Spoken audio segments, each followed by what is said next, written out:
1.24 garis miring 2024 Ditreskrimum tanggal 21 Mei 2024. Surat perintah penampakan nomor titik 2 SP titik kap garis miring 79 garis miring 5 Romawi garis miring res titik 1 titik 24 garis miring 2024 garis miring Ditreskrimum tanggal 21 Mei 2024.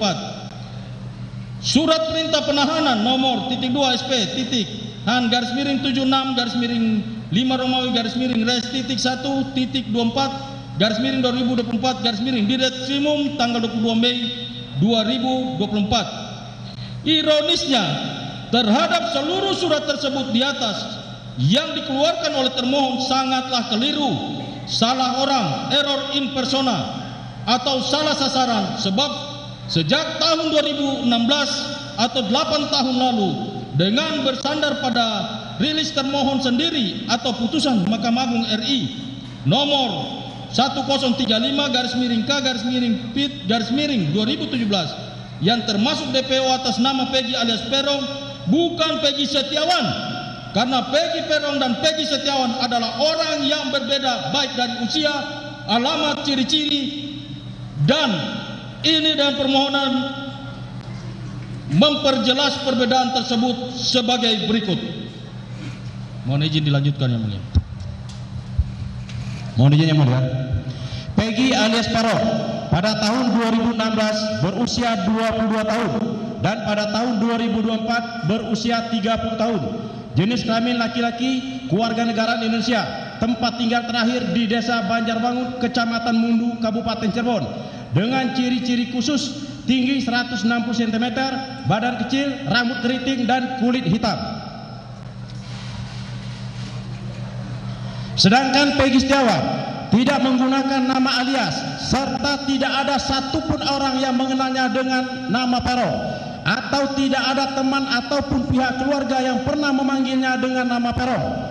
Kemudian pada tahun 2016 berusia 20 tahun dan pada tahun 2024 berusia 28 tahun, rambut lurus dan alamat di dusun 1 Blok Simaja RT 04 RW 02 Desa Kepompongan Kecamatan Talun Kabupaten Cirebon.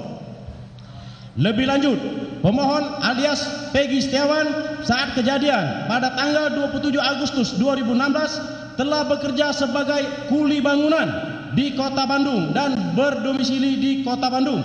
Bahkan keberadaan pemohon bekerja di Kota Bandung sejak pemohon selesai sekolah lanjutan pertama atau SLTP. Sekitar berusia pemohon masih berumur 16 tahun. Oleh karena itu, kesalahan yang dilakukan oleh termohon adalah perbuatan semena-mena, tindakan yang tidak manusiawi, yang nyatanya telah salah menangkap dan menahan seseorang, dalam hal ini pemohon. 11. Bahwa mengenai penangkapan dan jawaban pada intinya termohon mendalilkan sebagai berikut.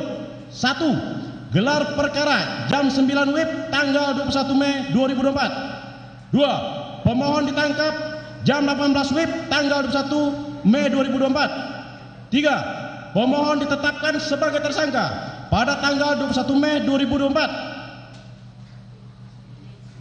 PD surat perintah penangkapan nomor SP titik kap garis miring 79 garis miring 5 Romawi garis miring res titik 1 garis titik 24 garis miring 2024 Ditkrimum tertanggal 21 Mei 2024. 4.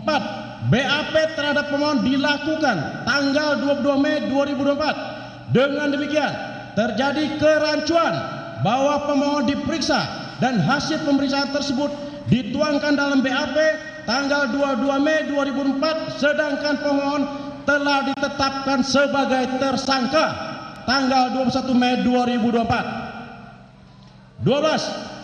Termohon mendalilkan mengenai penggeledahan rumah dan tempat tertutup lainnya nomor SP titik da garis miring 55 garis miring 5 Romawi garis miring res titik 1 titik 24 garis miring 2024 Ditreskrimum tanggal 21 Mei 2024 Pidat halaman 5 dan 6 jawaban termohon serta penyitaan terhadap barang bukti sebagaimana diuraikan dalam jawaban termohon halaman 6 Selanjutnya izin penggeledahan dan penyitaan terhadap barang bukti tersebut di Pengadilan Negeri Sumber terbit tanggal 30 Mei 2024 dengan alasan termohon didasarkan pada jawaban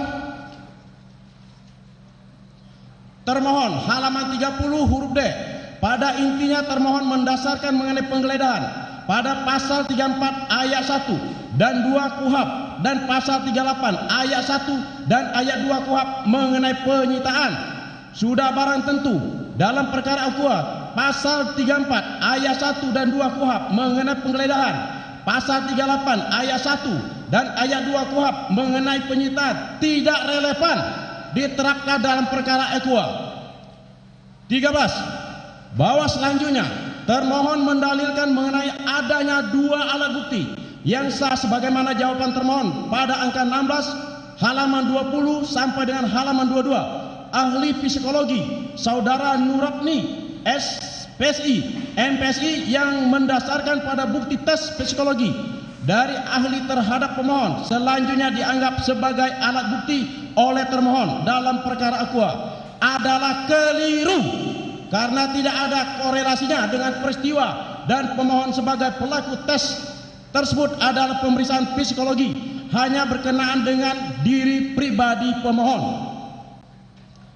14. Bahwa terlebih dalam menilai dua alat bukti perlu adanya pengujian dan keyakinan hakim yang ditimbulkan dari dua alat bukti tersebut. Pada pasal 183 KUHP junto pasal 5 ayat 1 Undang-Undang Nomor 48 Tahun 2009 menegaskan hakim dan hakim konstitusi wajib menggali, mengikuti dan memahami nilai-nilai hukum dan rasa keadilan yang hidup dalam masyarakat. 15. Bahwa terhadap hal-hal selain selebihnya pemohon bertetap pada dalil permohonan sebagaimana surat permohonan pra-peradilan pemohon tertanggal 11 Juni 2024. Berdasarkan alasan-alasan tersebut pemohon bertetap pada petitum permohonan semula dan mohon kepada hakim tunggal yang memeriksa dan mengadili perkara ini agar kiranya menerima, mengabulkan permohonan pra-peradilan pemohon untuk seluruhnya, atau apabila yang terhormat mulia Hakim Pengadilan Negeri Bandung kelas 1 khusus memeriksa dan mengadili perkara ini berpendapat lain dalam peradilan yang baik, mohon putusannya yang seadil-adilnya. Terima kasih, hormat kami kuasa hukum pemohon. Sudah dibacakan, langsung luar biasa. Sepertinya sudah makan ini kelihatan. Sudah. Ya, sidang boleh serius, tapi urusan perut jangan terabaikan. Oke. Kebetulan yang mulia, mohon izin. Kebetulan background dari militer. Ya. Ada renpo ini kan?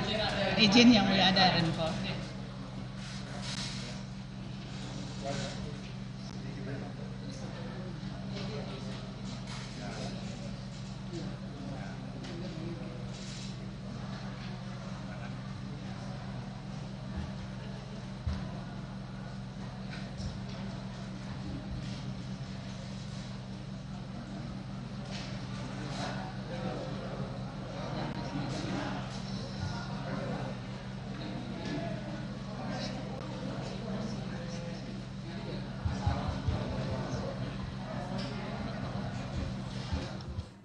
Saudara, baru saja Anda mendengarkan tanggapan dari kuasa hukum Peggy Setiawan terhadap jawaban yang disampaikan oleh tim pengacara Polda Jawa Barat yang sebelumnya disampaikan pagi tadi.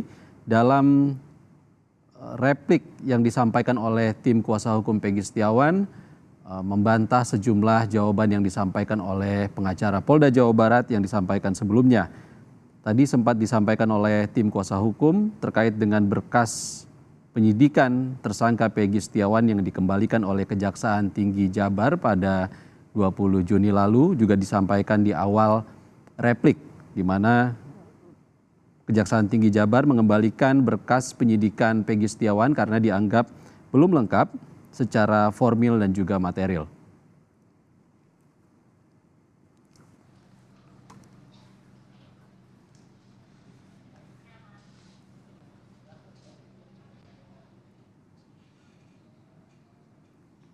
Sebelumnya juga saudara, tanggapan dari Polda Jawa Barat disampaikan terkait dengan gugatan yang disampaikan oleh Peggy Setiawan melalui kuasa hukumnya dalam sidang pra-peradilan terkait status barang bukti ataupun status tersangka Peggy Setiawan dalam kasus pembunuhan Vina dan Eki.